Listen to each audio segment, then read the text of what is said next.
Aqui, vamos falar hoje então, então a gente está falando, está em abril de 2019, a gente vai falar sobre pancreatite aguda, tá? Então isso aqui é uma live feita aqui pelo Instagram, não tem como eu dar uma aula completa, eu não consigo mostrar a imagem para vocês, tem muita mais coisa que dá para a gente aproveitar dessa aula, mas dá para fazer um resumão do que é mais importante aqui para vocês, tá? Então vamos falar, contextualizar.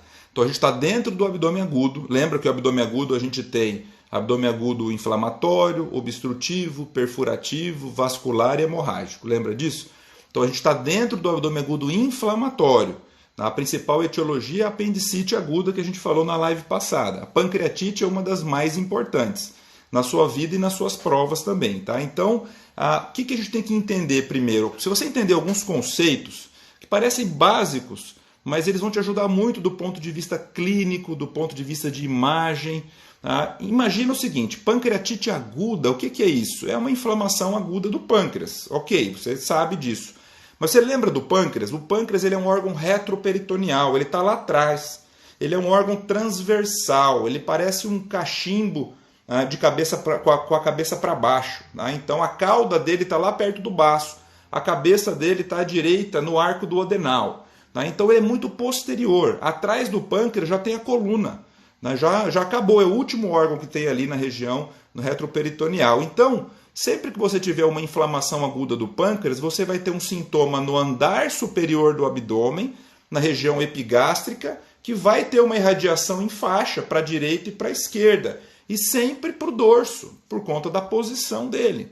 Então, você sabendo que ele é retroperitoneal, você já sabe que do exame físico, por mais que tenha necrose, que tenha infecção do pâncreas, você vai ter peritonite no exame físico? Vai ter descompressão brusca positiva?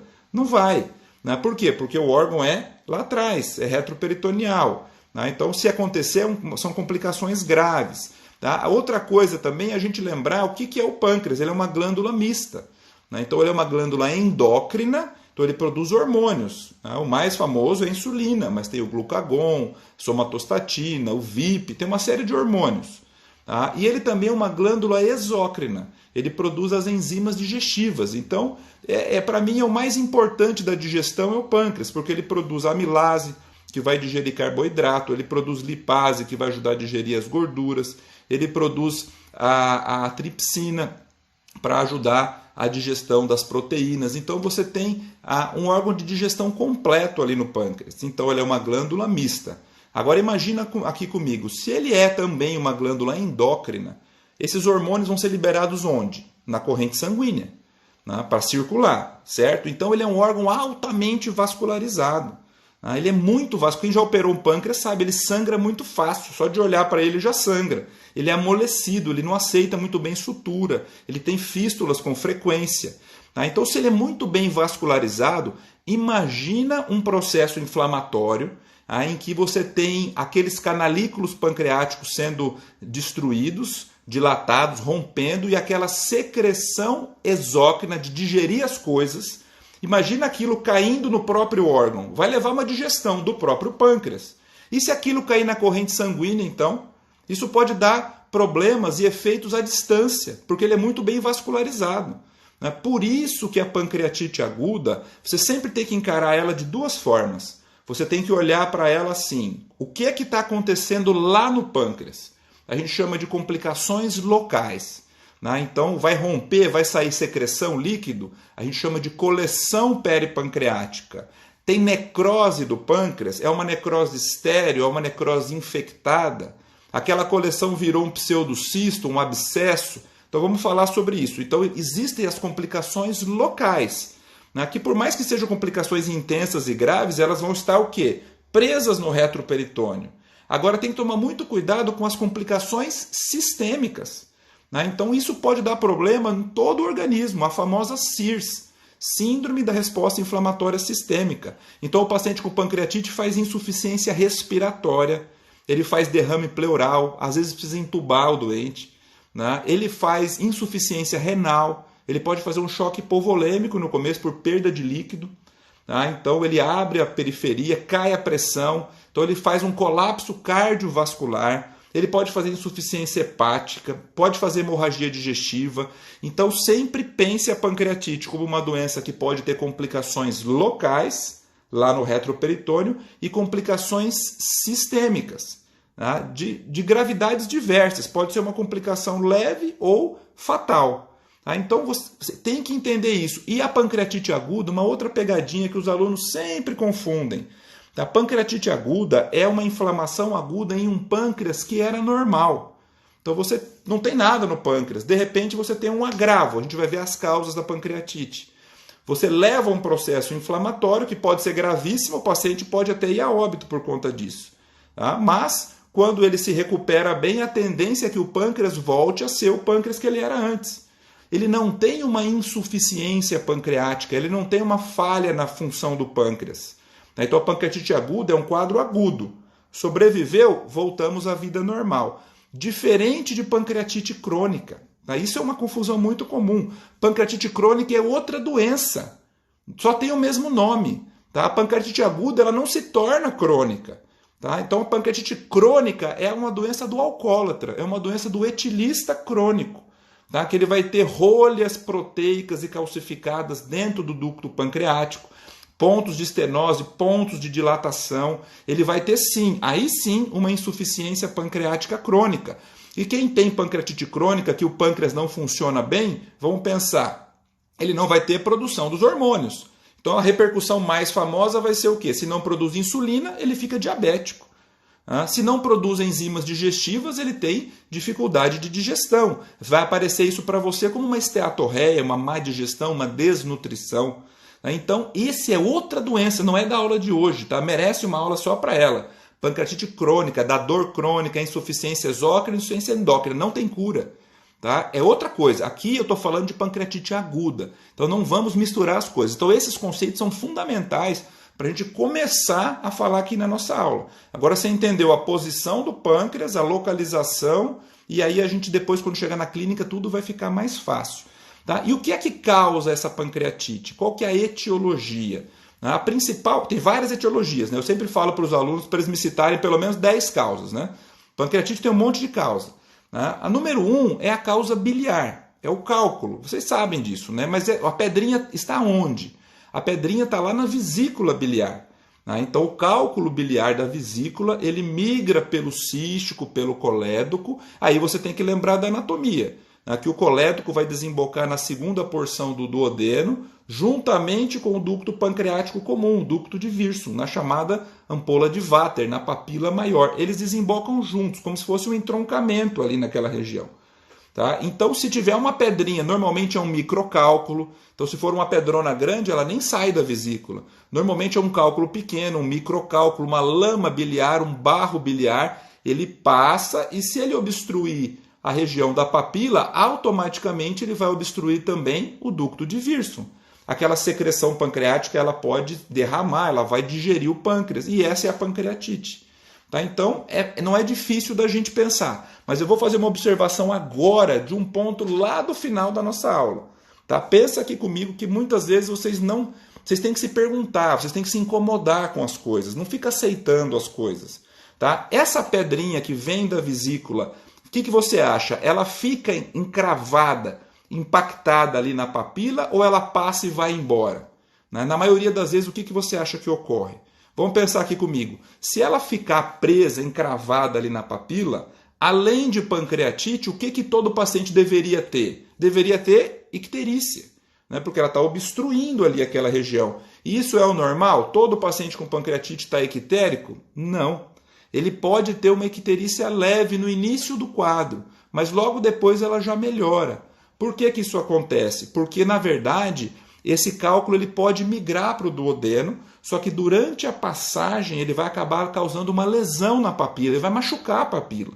A papila vai edemaciar, e esse edema de papila que fecha momentaneamente, a gente chama de papilite. Então, quem causa a pancreatite é a papilite, que foi causada por um cálculo que migrou. Porque senão, todos os pacientes com pancreatite ficariam ictéricos por um longo período. E aí, nesse caso, olha só que interessante, você teria que tratar esse paciente, além da pancreatite, tirar o cálculo. E como que a gente tira o cálculo hoje de uma forma menos mórbida possível? através da endoscopia, a famosa CPRE, a colangiopancreatografia endoscópica retrógrada. Faz a papilotomia endoscópica e tira o cálculo. Só que a gente vai ver aqui agora que a CPRE também é causa de pancreatite. Toda vez que você mexe na papila, joga contraste, isso pode fazer edema depois e pode dar pancreatite, inclusive pancreatites gravíssimas.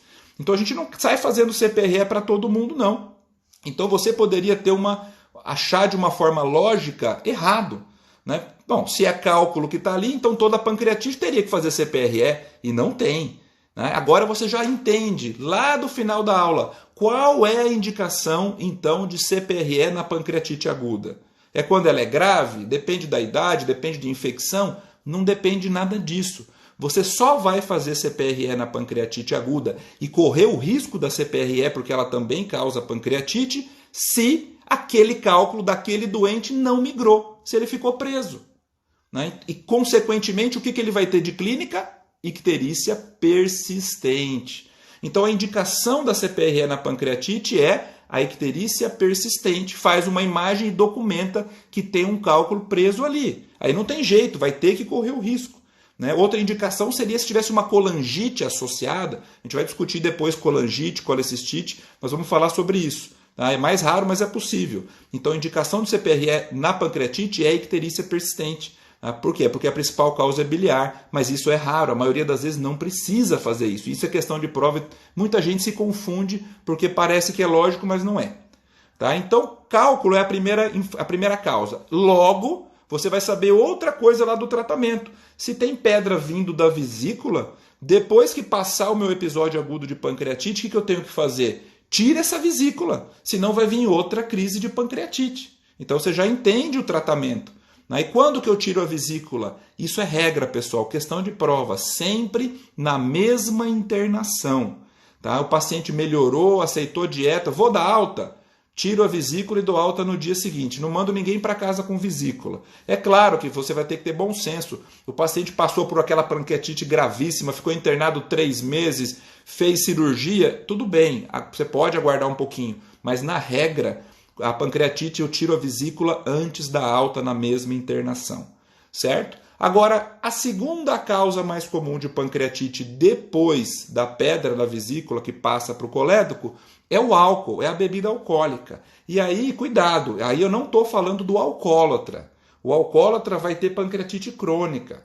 Eu estou falando da chamada libação alcoólica. Você foi lá e encheu a cara, tá? Você já deve ter tido pancreatite e nem sabe, né? Então eu sempre falo isso para os alunos e ninguém percebe. Né? Você já bebeu alguma vez aí um pouquinho demais? Já teve a famosa ressaca. O que é ressaca? A ressaca nada mais é do que uma pancreatitezinha leve. Né? Então você tem dor, você tem vômito, você tem boca seca, você tem desidratação. Como é que você trata isso? Jejum, hidratação e analgesia. Igualzinho a pancreatite, a mesma coisa. Então, o que vou ter na história clínica do doente? Eu vou ter uma história de libação alcoólica. Então, na anamnese eu vou perguntar para ele, tomou bebida alcoólica hoje, ontem, anteontem? Se tiver uma história de libação alcoólica, pode ser pancreatite de origem alcoólica, sim. Cuidado, a pancreatite crônica lá do alcoólatra, ela pode ter crises de agudização também. Tá? Mas aqui eu estou falando do paciente que não é alcoólatra. É o dia que você exagerou um pouquinho demais. Né? Talvez se dosar a amilase naquele dia lá vai vir um pouquinho alta. Depois faz um teste aí, depois da formatura, me conta. Tá? Então, primeiro cálculo, segundo álcool. Então, como é que eu vou saber se cálculo é a origem? Depois que eu internei o doente, eu vou ter que fazer qual o melhor exame para ver cálculo na vesícula? Ultrassom de abdômen.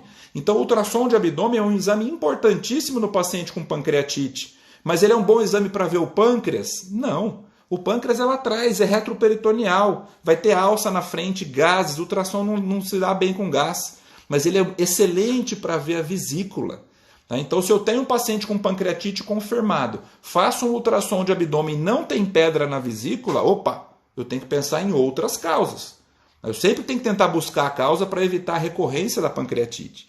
Tá? Então, você já sabe também que tem que pedir ultrassom quando esse paciente interna. Primeiro, causa biliar. Segundo, causa alcoólica. Outras causas mais raras. Se não tem cálculo e não tem álcool, você vai pensar em quê? Hipertrigliceridemia, aqueles triglicérides familiares, 1000, 2000, bem alterados, pode dar pancreatite. Distúrbios do cálcio, então você tem hipercalcemia, problemas de paratireoide, podem dar pancreatite. Na criança, pergunta de prova, principal causa de pancreatite na criança é o trauma. Lembra da chamada síndrome do tanque? A criancinha sobe lá no tanque de lavar roupa, ele cai bem na região do epigástrio. É o trauma na região do andar superior, o guidão da bicicleta. Então, a criança não tem bebida alcoólica e não tem cálculo. Então, trauma. Pode ser um trauma do cinto de segurança, pode ser qualquer trauma. Tá? Você tem também pancreatites medicamentosas. Então, você tem aí vários medicamentos. Aí a gente não fica decorando muito, mas você tem aí antirretrovirais, corticoides, alguns hipoglicemiantes, quimioterápicos, imunossupressores, até alguns antibióticos podem dar pancreatite. Tá? Então, sempre que tem um paciente que você não sabe a causa, pega a lista dos medicamentos que ele toma, vai olhar um por um na bula, vai estudar. Será que aquilo lá, algum anticonvulsivante, um antidepressivo, será que aquilo lá está causando pancreatite? Aí tem que tirar o medicamento. Tá? Normalmente é um medicamento novo que foi introduzido recentemente. Tá? Além disso, você tem pancreatite autoimune. Tá? Então tem doença anticorpo que ataca o pâncreas. A gente dosa um marcador que é o IgG4 na pancreatite autoimune. Então, o que mais? Você tem pancreatite pós-operatória, então o paciente que passa por algum grau de isquemia, a pró-circulação extracorpórea, por exemplo, tem várias causas. Você tem as causas mais esdrúxulas, picada de aranha marrom, picada de escorpião, sempre alguém gosta de fazer uma pegadinha quanto a isso. Existe a causa de pancreatite. Pode ter lá um ascaris que obstrui ali aquela região, tem tumor de pâncreas, tudo que obstrui ali pode dar pancreatite. Cachumba, vírus. Então lembra da cachumba? Então você tem parotidite, orquite e pancreatite. A cachumba desce, lembra disso aí? Então, ela pode dar coxsackie, é outro vírus. Então assim, tem muitas causas. E quando a gente não sabe a causa, como é que a gente chama? A pancreatite, ela vai ser idiopática, vai ser criptogênica. Agora, cuidado, essa idiopática, ela costuma ter causa. Sabe qual que é a causa? São microcálculos que não são vistos no ultrassom. São tão pequenininhos, um barrinho biliar. Aí o melhor exame para isso é a chamada ecoendoscopia. É o ultrassom endoscópico, faz a endoscopia com o ultrassom na ponta do aparelho. Ele vai ver lá de dentro, ele consegue ver aqueles cristais biliares. Tá? Então, por que eu tenho que saber a causa? Para tirar o fator causal. Tirar a bebida alcoólica, tirar o medicamento, tirar a vesícula se a causa for biliar. Tá? Então agora você já sabe o que é a pancreatite e quais são as causas. E como que faz o diagnóstico? Aí nós vamos começar a falar de alguns critérios, que eu sei que vocês adoram. Então, pancreatite tem um monte de critério. Então, o primeiro critério é o critério diagnóstico. A gente chama de critérios de Banks. O que é o critério de Banks? Você tem 3 formas diferentes. Você tem a clínica, você tem a enzima, que é a amilase lipase, e você tem a imagem, que é a tomografia. Então, ele vai dizer que você tem pancreatite quando você tem 2 dos 3. Tá? É bem simples. Tá? Então, o que é a clínica compatível da pancreatite? Como que é a dor? É uma exceção à pancreatite, hein? Porque o abdômen agudo inflamatório, no geral, pensa na apendicite, é aquela dor leve, mal definida, que depois se localiza, demora para chegar. Pancreatite não, é exceção dentro do inflamatório. É uma dor súbita, intensa, localizada no epigástrio, no andar superior do abdômen, tipo facada, tipo pontada, que irradia em faixa, que irradia para o dorso, associado a muitas náuseas e vômitos. Não é aquele vômito reflexo, não. O indivíduo vomita 10, 20 vezes mesmo, porque o estômago está lá em cima. Então ele vai fazer uma gastroparesia pelo processo inflamatório e vomita. Então você tem dor em faixa, de forte intensidade, que irradia para o dorso, associado a muitos vômitos. Essa é a clínica clássica. Tem peritonite no exame físico? Não. Ele é retroperitoneal. Pode ser que o paciente tenha uma atitude, uma postura, uma posição antálgica? Pode, é famosa. Ele joga o tronco em direção aos membros inferiores. A chamada prece maometana, ou atitude genopeitoral. Por quê? Porque ele descola o pâncreas da coluna, diminui a dor, melhora. Então, se pegar um paciente gemendo de dor, fazendo prece maometana no pronto-socorro, pensa em pancreatite. Tá? E sem peritonite no exame físico. Tem aquelas manchinhas equimóticas, lembra? Sinal de Cullen, que é a equimose periumbilical. Sinal de Gray-Turner, que é a equimose nos flancos. Lembra o sinal de Fox, que é a equimose na região inguinal, na base do pênis, na região pubiana. São sinais de pancreatite, a antiga pancreatite necrohemorrágica, que você já tem CIVD, já tem sangramento no retroperitônio. Não é patognomônico de pancreatite, não. Tem outras causas também, mas ela é citada. Mas são pacientes que você raramente vai ver felizmente, que são pacientes muito graves, com risco de óbito muito grande. Então, lembra lá, sinal de Cullen, lembra do umbigozinho, ó, umbigozinho, sinal de Cullen, já falei essa dica para vocês, né? Sinal de Gray Turner na região dos flancos e sinal de Fox na região inguinal e na região pubiana. Tá? Agora, e a enzima? Tá? Tem que pedir a enzima? Tem. Amilase e lipase são as mais usadas. Né? Então, qual que é a diferença? O que a gente tem que lembrar? A amilase ela é muito sensível. Ela sobe rápido, sobe fácil. Ela tem curvas de tempo diferentes. Tá? Então, a amilase ela sobe nas primeiras horas, faz um pico, 1, 2 dias, 3 dias ela cai. Tá? A lipase é diferente. A lipase demora um pouquinho mais para subir. Isso não é obrigado, tá? Isso é mais ou menos no geral, mas isso não é obrigado a acontecer. Mas gosta de cair em prova. A lipase demora aí 1, 2 dias para subir, depois ela sobe e fica até 5 a 7 dias e depois cai. Tá? Depois disso, você pode ter a amilase urinária, que fica mais de 7 dias. Tá? O importante é a gente saber que... Para que você tem que saber isso? Porque se o paciente chegar com 2 horas de história de dor, pode ser que a lipase dele esteja normal, e isso não exclui pancreatite. Se esse paciente chegar com 5 dias de história, pode ser que a amilase já esteja normal e isso não exclui pancreatite. É para isso que você tem que entender a curva da enzima. E lembrar que existe a amilase salivar. Né? Então o indivíduo com cachumba aumenta a amilase também. Tá? E aqui eu estou falando de níveis de pancreatite acima de 3 a 5 vezes a normalidade. Tá? Então a amilase é muito sensível, mas é menos específica. A lipase ela é bem mais específica do pâncreas. Tá? Então a amilase ela pode subir na obstrução intestinal, na isquemia mesentérica, no abdômen agudo perfurativo.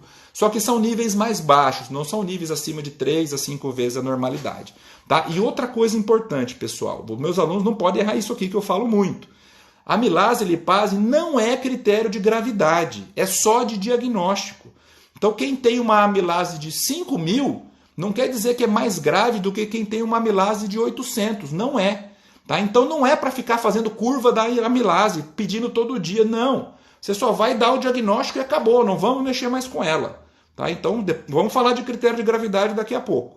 Então a enzima é muito importante, 3 a 5 vezes o valor da normalidade, lembrar do tempo da curva. E por último a imagem. Então tem raio-x, pode ajudar? Pode, o raio-x do abdômen agudo. Lembra que o raio-x no geral não era bom para inflamatório, né? Ele era bom para perfurativo, para obstrutivo, mas pode dar sinais indiretos. Você pode ver um derrame pleural à esquerda, que a pancreatite dá, no raio-x de tórax. Você pode ver uma alcinha na região do hipocôndrio esquerdo, a gente chama de alça sentinela, fica uma alça parética, um nívelzinho ali, né, porque o processo inflamatório do pâncreas causa aquele ilho paralítico. Você pode ver o cólon desenhado no raio-x, o estômago desenhado, então o cólon transverso aparecendo, cheio de gás, a gente chama de sinal de Gobier. Por quê? Por conta do ilho paralítico daquela região. São sinais indiretos. O melhor exame de imagem para ver o pâncreas é a tomografia. A tomografia é um excelente exame para ver retroperitônio, para ver órgãos sólidos. Então a tomografia com contraste. Né? Então o que eu quero com a tomografia? Na verdade, a tomografia na pancreatite é excelente, é muito utilizada para eu ver gravidade, para eu ver complicação local. Eu quero ver coleção, eu quero ver pseudocisto, eu quero ver abscesso, eu quero ver necrose e eu quero ver infecção. Né? Então, como é que eu vejo necrose na tomografia? É simples, você não precisa ser radiologista para isso. Tá? Faz contraste, o pâncreas ele vai desenhar o pâncreas, ele vai captar contraste. Ele não é bem vascularizado, que você já sabe. Agora, se tiver necrose, vai entrar o contraste? Não. A área da necrose vai ficar escura. É simples. Aí você olha, tem quanto de necrose? 1/3 do pâncreas, divide o pâncreas em 3 partes. 1/3 do pâncreas, até metade, mais que a metade do pâncreas. Tá? Então a tomografia vai ser feita para a avaliação da gravidade. Tá? A gente vai ver depois o critério de Baltazar para isso. Mas a tomografia também pode me ajudar no diagnóstico? Pode, para completar os critérios de Banks. Como é que eram os critérios de Banks então? 2 de 3. Então a maioria das vezes você dá o diagnóstico como? Clínica e enzima. Agora pode ter alguma situação que você não tem clínica? Pode. Se o paciente estiver entubado, não tem clínica. Aí você vai usar enzima e tomografia. E se o paciente chegou 15 dias depois, ele já estava no interior, sem diagnóstico, não tinha exame para fazer lá, não tem enzima mais depois de 15 dias. Você vai ter clínica e imagem. Então a tomografia ela pode ser usada no critério de Banks para diagnóstico. Mas a maioria das vezes a tomografia eu faço um pouco mais tarde, depois de uns 3 dias pelo menos, para a complicação já aparecer e para eu poder dar o diagnóstico sem ficar repetindo muitas vezes a tomografia durante a internação. Tá? Então, diagnóstico, critério de Banks 2 de 3. Depois que você deu o diagnóstico, aí vem a grande confusão. Estadiar a pancreatite. Tá? Porque o tratamento não vai ser difícil, porque infelizmente não tem tratamento. Qual que é o remédio para pancreatite? Não tem. É suporte. Né? A gente vai ver que é o jejum, hidratação, analgesia. E aí a gente vai ver algumas polêmicas em relação a isso que vocês me perguntaram durante a semana, vários, e a gente vai tirar uns mitos aqui hoje. Tá? Então, agora é importantíssimo você avaliar. É uma pancreatite leve, ela é mais grave, é um doente que vai precisar ficar no CTI, é um doente que vai ter que ficar monitorizado, eu tenho que entubar, eu não tenho que entubar, tenho que dar oxigênio. Aí é uma confusão, pessoal. É um monte de score, um monte de coisa. Você tinha aquele critério de Atlanta lá de 1992 que dividia só em leve e grave. Depois ele foi modificado em 2012. Coloca no Google aí, critério de Atlanta modificado 2012. Ele tem a pancreatite leve, moderadamente grave e a grave, que é usado em muitos serviços. E a gente tem uma tendência hoje de discutir a pancreatite até em 4 níveis diferentes, que eu acho que faz muito mais sentido. Né? Inclusive a gente vai ter agora o congresso do Colégio Brasileiro de Cirurgiões lá em Brasília. Né? Eu vou estar numa mesa lá de pancreatite aguda no dia 1º e a gente vai falar justamente sobre isso, muito provavelmente, porque melhorou muito a forma de você estadiar a gravidade da pancreatite. Então, o que eu quero que vocês saibam? Critério de Hanson, critério de Solfa, Marshall, infelizmente, alguns deles você vai ter que saber. Principalmente o critério de Hanson, porque ele foi o primeiro, ele é mais antigo, ele cai na prova, mas ele é ruim, eu não gosto muito dele não, muita gente também não gosta. Por que ele é ruim? Porque lembra que tem aquele critério de entrada e o de 48 horas? Então você não consegue dizer lá, logo na entrada qual é a gravidade da pancreatite.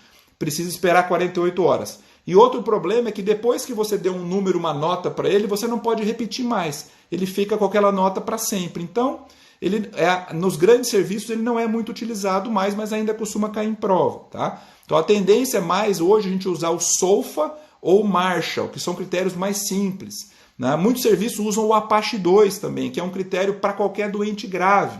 Então sempre que você vai ter uma lista, isso aí você não precisa decorar não, tá? Então, porque ele tem pontos para mais e para menos, para taquicardia, para bradicardia, para febre, para hipotermia. Então, isso aí você não precisa decorar. Mas você tem que decorar quando que é grave. Então, vamos lembrar? Apache 2 maior ou igual a 8 pontos, isso aí você tem que saber. Critério de Hanson maior ou igual a 3 pontos. Critério de Solfa maior ou igual a 3 pontos. Critério de Marshall maior ou igual a 2 pontos. São os que mais caem na prova, tá? O Hanson, infelizmente, você tem que lembrar, né? Então aí você pode fazer uma musiquinha, olha na tabela aí, você tem ela, critério de entrada, lembra lá, idade, leucocitose, então idade acima de 55, acima de 16 mil leucócitos, TGO acima de 250, glicemia acima de 200 e o LDH acima de 350.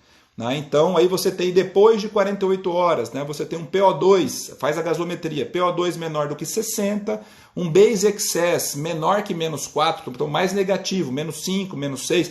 Se o base excess é negativo, quer dizer que está em acidose, então dá para entender isso, né? Então você tem o sequestro de líquido, né? Então sequestro de líquido acima de 6 litros, faz o balanço hídrico. O indivíduo está perdendo líquido para o terceiro espaço, entra soro e não sai por nenhum lugar, então sequestro de líquido é importante. Uma queda do hematócrito acima de 10%, então você tem o hematócrito da entrada e você tem o hematócrito depois. Por que cai esse hematócrito? Lembra disso? Cai por quê? Porque na entrada o indivíduo está muito hemoconcentrado, está perdendo líquido, está hemoconcentrado, hematócrito de 50, 55, 58. O que você vai fazer nas 48 horas? Vai dar volume. Você vai dar volume em 48 horas, vai aparecer o quê? O hematócrito real. Então assim que aparece o hematócrito real, quanto mais cai o hematócrito, mais hemoconcentrado ele estava na entrada. Então por isso que é um critério de gravidade. Vamos entender o critério, aí você vai ficar mais fácil. Um aumento da ureia acima de 10 vai entrar em insuficiência renal. Uma alteração de cálcio, lembra do cálcio menor do que 8? Então muita gente me perguntou, eu falei também essa semana aí no Instagram, por que cai o cálcio, pessoal? Sabe? Por que o cálcio é critério de gravidade da pancreatite? Vai ficar só decorando isso? Você tem que lembrar de uma reaçãozinha lá da química, lá de trás. Reação de saponificação, lembra disso? Lembra como faz sabão? Você precisa de gordura para isso. Então, o que vai acontecer lá em volta do pâncreas? Digestão da gordura peripancreática, como se fosse a reação de saponificação. E essa reação, ela tem o cálcio como um cofator. Na flechinha da fórmula da reação lá tem o cálcio, lembra lá da química, né? Então quer dizer o quê? Quanto mais reação de digestão da gordura, quanto mais esteatonecrose, quanto mais processo inflamatório, mais consome o cálcio. Então quando cai o cálcio, quer dizer o quê? Quer dizer que teve muito processo inflamatório, muita digestão de gordura. E a gente vê isso na hora de operar. Quando a gente vai tirar a vesícula por vídeo, você vê que no grande aumento, no meso, que é onde tem bastante gordura, fica cheio de pontinhos brancos. A gente chama aquilo de pingos de vela. São pontos de depósito de cálcio. Tá? Então, como é que você vai decorar esse Hanson? Se vira, escreve aí, cola na parede, pode inventar uma musiquinha lá, importante lembrar totalmente a grande lista para evitar sequestros de homem na urca. Não tem nada a ver, mas não esquece também, inventa o seu, mas essa frasezinha, musiquinha, não te dá os números, tá? Sim, infelizmente não, você tem que lembrar. Então Hanson pode cair na prova. Lembra que Solfa maior ou igual a 3, Marshall maior ou igual a 2, Apache 2 maior ou igual a 8 pontos e Hanson maior ou igual a 3. Mas para que servem esses critérios? Esses critérios, eles só vão me avaliar. Lembra que eu falei no início aqui da live que a gente tem que, toda vez que pegar um paciente com pancreatite, eu tenho que pensar de duas formas. Ou ele tem complicação local lá no pâncreas, ou ele tem complicação sistêmica e falência orgânica. Esses critérios te ajudam a falar se tem ou não tem essa falência orgânica, de uma forma objetiva. E o local você vê com a tomografia. Então, olha que interessante, vamos classificar a pancreatite em 4 graus, né? Então, alguns chamam critério de Petrov. Isso ainda está em discussão, é muito recente isso. Tá? Então, você tem, o que seria uma pancreatite leve? É aquele que não tem complicação local e não tem falência orgânica, não tem complicação sistêmica. Esse é leve, vai melhorar, vai tirar a vesícula e vai para casa. O que seria uma pancreatite aguda moderada? É aquele paciente que tem uma complicação local, como por exemplo uma necrose estéril, porque é infecção que aumenta a mortalidade, ou ele tem uma falência orgânica que seja transitória. Olha só que interessante. É a mesma coisa você chegar a um paciente com 2,5 de creatinina, porque ele está vomitando, perdendo líquido, você dá volume e daqui a pouco a creatinina está normal. E aquele doente que ficou em insuficiência renal precisou entrar em hemodiálise. É a mesma coisa? Não. É claro, você vai ter a falência orgânica que é persistente e aquela que é transitória. Então a gente tem que separar isso. Então a pancreatite leve é que não tem nada. A moderada, ou ele tem falência orgânica transitória, ou ele tem a complicação local sem infecção, a necrose estéril. E o que seria então a pancreatite aguda grave? É aquele que tem um dos dois grave. Ou a falência orgânica persistente, está entubado, está com droga vasoativa, ou a complicação local com necrose infectada. Então um dos dois é muito grave. E a gente tem uma última que a gente vai chamar de pancreatite aguda crítica, que é mais grave que o grave, é crítico. Quem que é esse? É que tem as duas coisas graves. Ele tem a falência orgânica persistente e a complicação local com necrose infectada. Essa é a mortalidade altíssima. Tá? Então faz mais sentido. Leve, moderada, grave, crítica. Ou você pode pensar só em leve, moderada e grave, usando mais ou menos também esse racional. Complicação local e complicação sistêmica. Então não é para ficar difícil mais para você isso aí. Se for para decorar um critério, decora o de Hanson. Mas o que mais vai cair é quando que é grave, acima de qual número. Esse aí você já sabe, fica fácil para você. Uma vez que você deu esse critério de gravidade, vamos tratar o doente. Né? Então aí a gente vai se basear, primeiro item da prescrição, dieta. Né? Jejum ou não jejum. Tá? Antigamente, alguns anos atrás, ficava em jejum um tempão, nutrição parenteral. Isso acabou. Mas você precisa ainda manter pelo menos o primeiro dia de jejum, porque o paciente está vomitando, ele está com dor. Ele não vai aceitar dieta. Então é normal, 24 até 48 horas de jejum, não tem problema nenhum. Você faz um repouso pancreático, mas tem que dar dieta precoce. Assim que melhorou a dor, melhorou o vômito, critério de realimentação. O indivíduo quer comer. Melhorou a dor, melhorou o vômito, eu dou dieta. Ele aceitou dieta hipolipídica, hipogordurosa? Tranquilo. Melhorou, tira a vesícula e alta. Agora, se ele não aceitou dieta, esse indivíduo continua vomitando, distendeu, piorou a dor, aqui que eu vou fazer? Passo uma sonda para fazer dieta enteral. né? Aí, de preferência, que essa sonda seja uma sonda nasoenteral, depois da segunda porção do duodeno. Tem trabalhos mostrando que não tem muita diferença com sonda gástrica, mas isso é um padrão conhecido, muitos serviços adotam, guiado por endoscopia, coloca essa sondinha lá depois do duodeno, dieta hipolipídica, faz dieta tranquilo, calcula lá quantas calorias ele precisa e manda ver. Né? Agora, o indivíduo às vezes não aceita nem a dieta enteral, ele distende, dói, ele vomita de novo. Aí você vai para parenteral, em último caso, mas atenção, guarda essa aí, pulo do gato. Tá? Mesmo que você vá para parenteral, deixa um pouquinho de dieta no trânsito, só um pouquinho, 10 ml hora, 5 ml hora, em bomba de infusão ali, não vai dar problema para ele.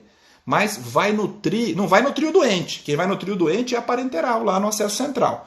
Mas vai nutrir o intestino, vai nutrir os colonócitos, os enterócitos, a mucosa. Tá? É importante você nutrir a mucosa, sabe por quê? Você já se perguntou de onde vem a infecção do pâncreas? Né? Aquilo lá está fechado, não é um trauma, não vem do meio externo. De onde vem a bactéria para infectar a necrose que aumenta a mortalidade lá em cima? Vem do intestino. Né? E quanto mais jejum, dieta zero, ele vai perdendo a barreira e vai fazendo translocação bacteriana. Então, se você deixar um pouquinho de dieta no trânsito, vai fazer diferença para o seu paciente. Tá? Porque mesmo com necrose, ele diminui a chance de infectar a necrose. Isso muda radicalmente o prognóstico. Tá? Então, jejum, sim. Pouco tempo, dieta oral, não deu, enteral, não deu, parenteral. E deixa um pouquinho de dieta no trânsito. Esse é o número 1 da prescrição.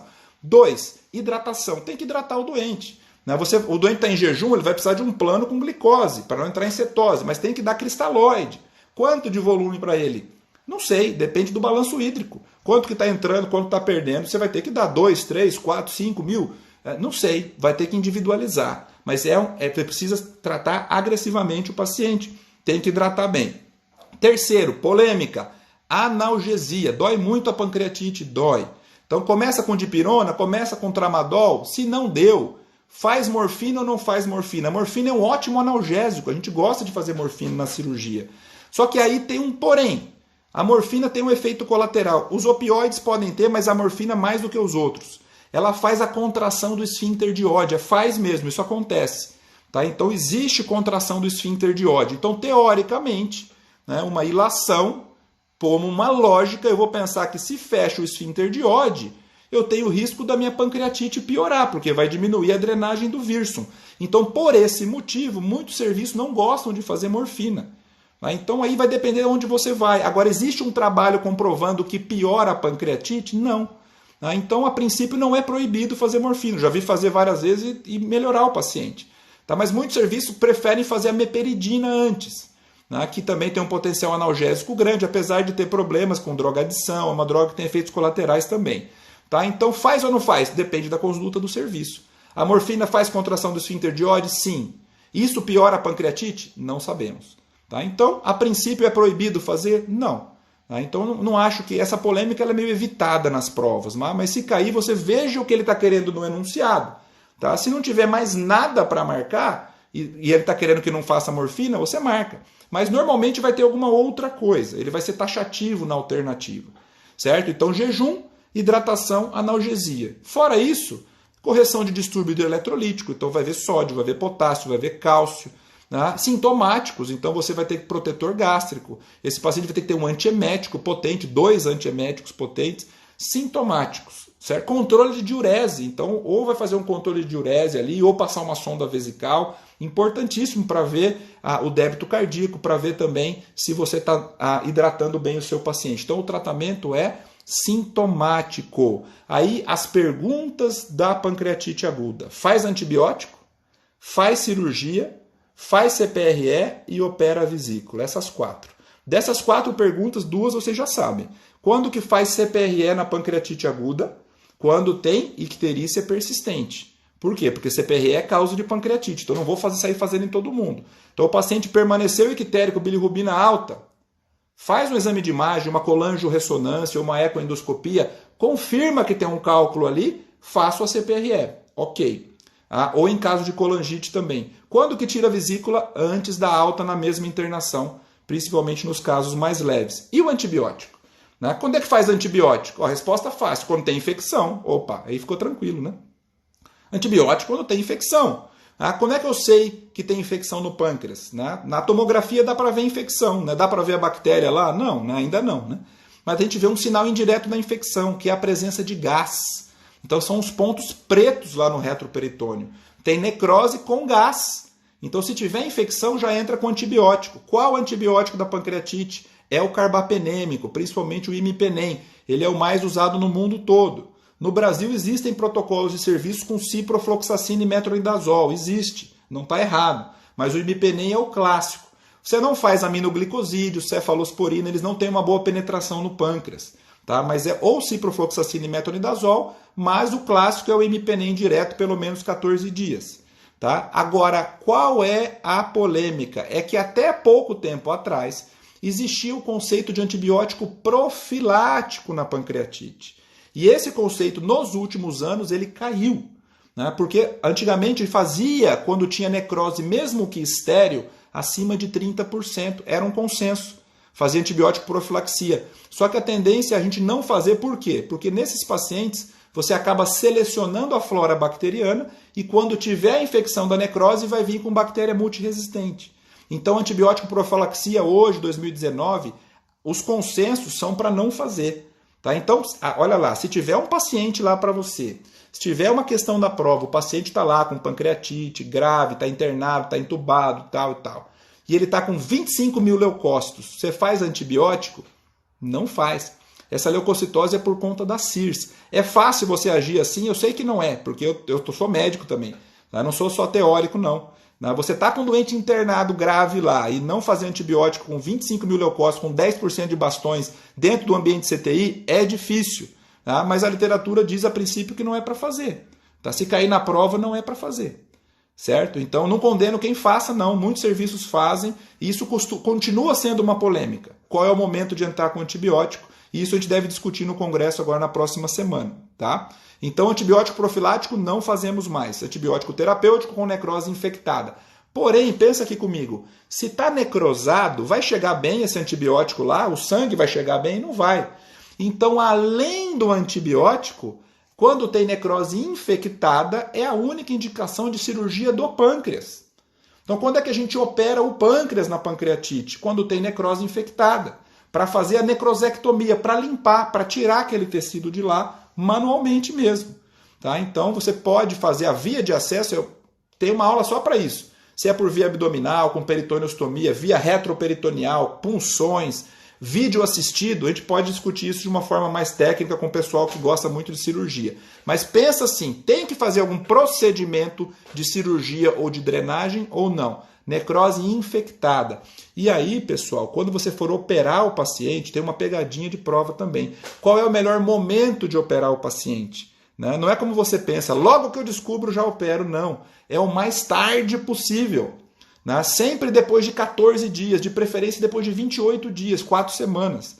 Porque você deu tempo daquele processo inflamatório se organizar, ficar contido no retroperitônio, não contaminar a cavidade. Tem mais chance de você fazer um procedimento só.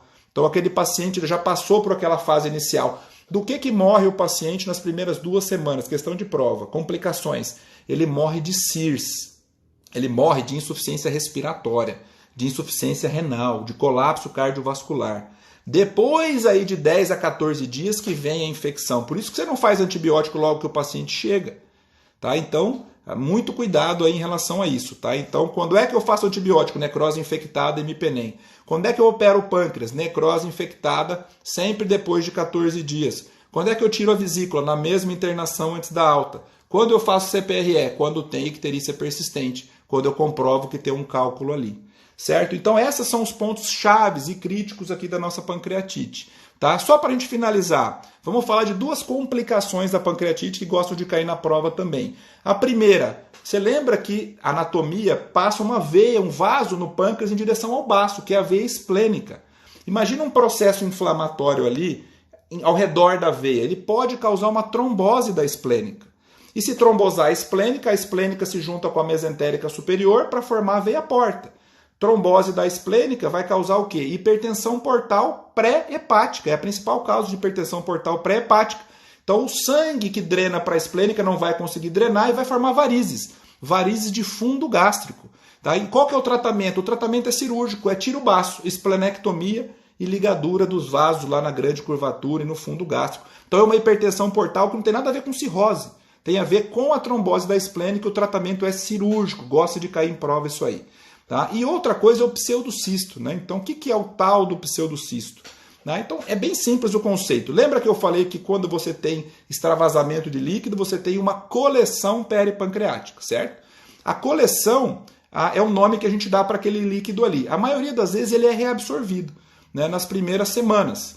Quando aquele líquido não é reabsorvido depois de 6 semanas, o número 6 é importante aí, tá? Depois de 6 semanas, aquela coleção não foi reabsorvida, ela muda de nome, aquilo passa a ser um pseudocisto. É só isso. E por que é pseudocisto? Ele tem uma carapaça bem bonitinha, parece um cisto mesmo, mas ele não tem epitélio, ele não tem mucosa, por isso que ele é um pseudocisto. Tá? Então, por que aquele pseudocisto ele não desapareceu, não foi absorvido? Porque provavelmente ele tem uma comunicação com algum ductozinho pancreático alimentando ele. Tá? E aí é importante saber isso para o tratamento. Né? O que faz com o pseudocisto? Se ele for pequeno assintomático, não faço nada, deixo quieto. Né? Agora não, grande, a literatura fala acima de 6 centímetros, né? Não é uma regra absoluta, mas normalmente vai precisar de algum tipo de tratamento. Sintomático, está comprimindo o estômago, está com dor, tem uma massa palpável. O que você faz? Dá vontade de drenar para fora, botar um dreno. Mas você não vai fazer isso. Por quê? Você já não entendeu que ele só está lá porque ele tem uma comunicação com o ducto pancreático? Aí se você drenar para fora, você vai transformar ele no quê? Numa fístula pancreática. O ductozinho vai sair para fora, de difícil tratamento. Então a gente tem que drenar sim, mas não para fora, tem que drenar para dentro. Né? Para onde que o pâncreas drena normalmente? Para o duodeno, para o tubo digestivo. Então eu vou fazer uma comunicação do pseudocisto para o estômago, ou para o duodeno, ou para o jejuno, onde estiver mais perto. Né? Isso pode ser feito por via cirúrgica ou por via endoscópica. É a chamada derivação interna do pseudocisto. Tá? Então, é uma coleção acima de 6 semanas, que não foi reabsorvida. Tratamento derivação interna sempre que tiver sintomas, e principalmente quando ele é muito volumoso, acima de 6 centímetros. É isso que cai na prova em relação a isso. Beleza, pessoal? Então, assim, eu vou reativar os comentários aqui agora para vocês, né, para a gente voltar a conversar, porque eu queria falar de uma forma bem rápida, eu consegui manter meu tempo aqui. A gente tem menos de 10 minutinhos aqui para a gente fazer uma discussão. Tá? Então, eu tentei responder todas as perguntas que vocês me fizeram ao longo da semana. É claro que a minha ideia é fazer uma aula para vocês mais completa, com imagem, e a gente vai fazer isso ainda. Tá? Então, isso aqui é mais para a gente fazer uma revisão e entender a doença de uma forma lógica. Pancreatite é fácil, pessoal, é muito bem protocolado. Tá? É só você ir seguindo os protocolos que você vai tranquilo.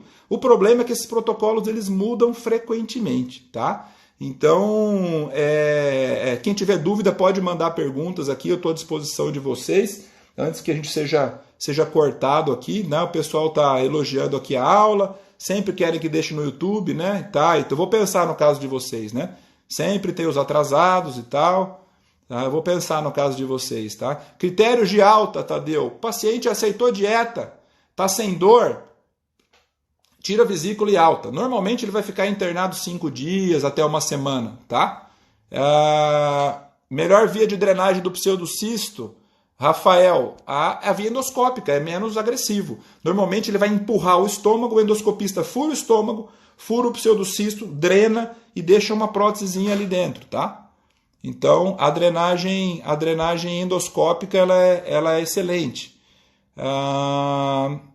Obrigado aqui, pessoal, que está me agradecendo. A parte da trombose, Vitória. Então, pensa assim, Vitória Luísa, você tem a veia esplênica, um processo inflamatório ali. Tá? A inflamação do pâncreas vai trombosar a veia. Então, os vasos curtos do estômago, da grande curvatura, da gastromental esquerda, de cima para baixo do estômago, eles vão drenar para a esplênica. Como está trombosado, não consegue o sangue drenar. Faz varizes.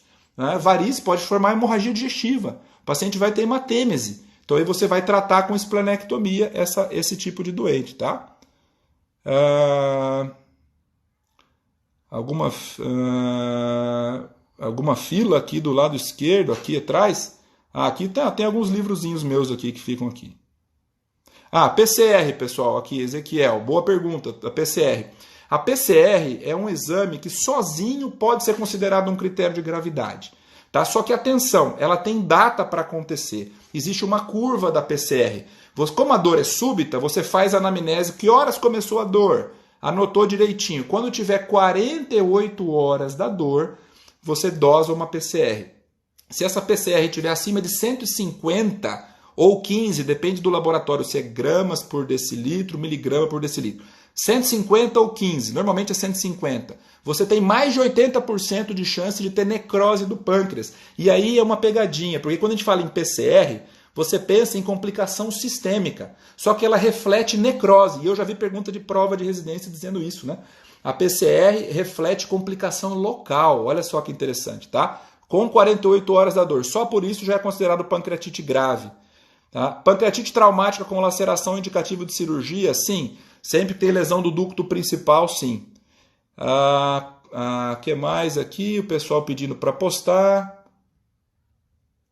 Perguntas, pessoal. Mandem aí que a gente tem mais 5 minutinhos. Todo diagnóstico de necrose entra com antibiótico? Não. Só necrose infectada. Necrose estéril não faz nada. Só acompanha.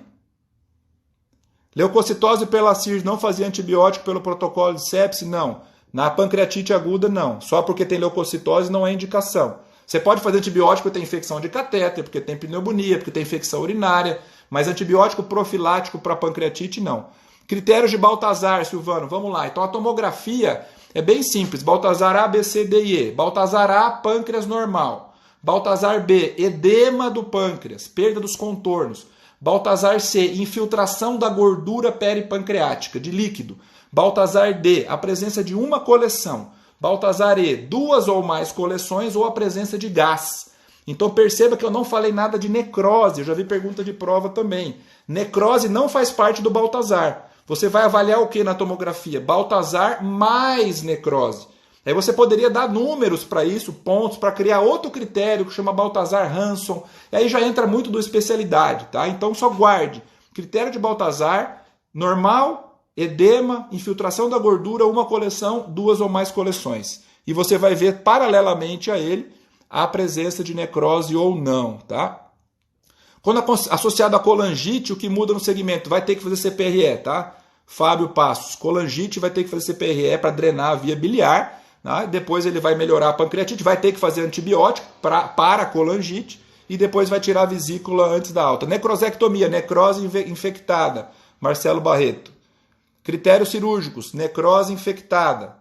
Né? Ou quando tem um abscesso, uma coleção, aí você vai ter que drenar, né? Cianoacrilato, varizes, esse é outra hipótese, Gabriel, isso aí é hemorragia digestiva, né? Então, uma das formas de tratar endoscopicamente as varizes de fundo gástrico é com cianoacrilato, cola, super bonder, né? Mas, nesse caso, tem tratamento cirúrgico, vai lá e tira o baço. Faculdade de Medicina de Campos, pode deixar, cadê Raquel? Me manda o convite aí, vamos organizar, eu vou sim, tá? O que mais? Infarto pancreático, na verdade, quando tem um grau de isquemia do pâncreas, né? Vai levar a necrose. Tá? Então, se alguém tiver mais alguma pergunta, pessoal... Lembrando aqui para vocês, então, a gente está mantendo nossas lives aos sábados, às 8h30 da noite, horário de Brasília, então vocês avisem aí a galera, tá? Para acompanhar. E quem tiver interesse em cirurgia, Congresso do CBC em Brasília, semana que vem, dia 1º de maio. Depósito de cálcio vai ser só na região da gordura, ou é comum? Não, pode ser em qualquer local, tá? Pingos de vela, principalmente na gordura. Necrosectomia após antibiótico? Sim. Se você indicou necrosectomia, João, você indicou porque tinha necrose infectada. Se tinha necrose infectada, você entrou com antibiótico. Esperou pelo menos 14 dias ou mais, aí você faz a necrosectomia, certo? Obrigado aqui, Fernanda.